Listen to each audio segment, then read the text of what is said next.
अस्सलाम वालेकुम दोस्तों, सब्सक्राइब कीजिए मुगल न्यूज़ बुरेवाला चैनल को और बेल आइकन दबाइए सबसे पहले लेटेस्ट वीडियोस देखने के लिए।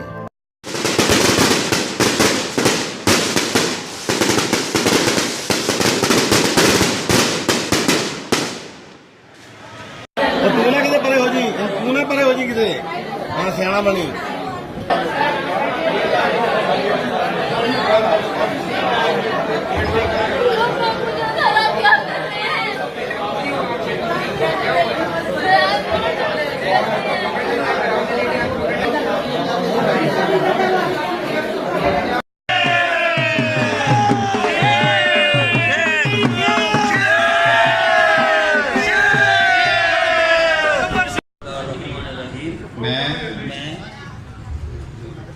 मैं नादिर अली बल्द मोहम्मद अब्बास पट्टी मुंतखब-शुदा बहसीयत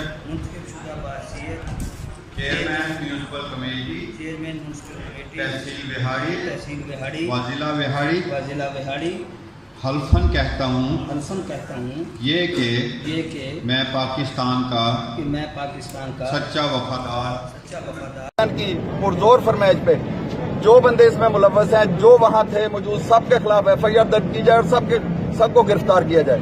अगर ये गिरफ्तार नहीं होते तो इंशाअल्लाह हम रास्त इक़दाम करने पर मजबूर हो जाएंगे इंशाअल्लाह।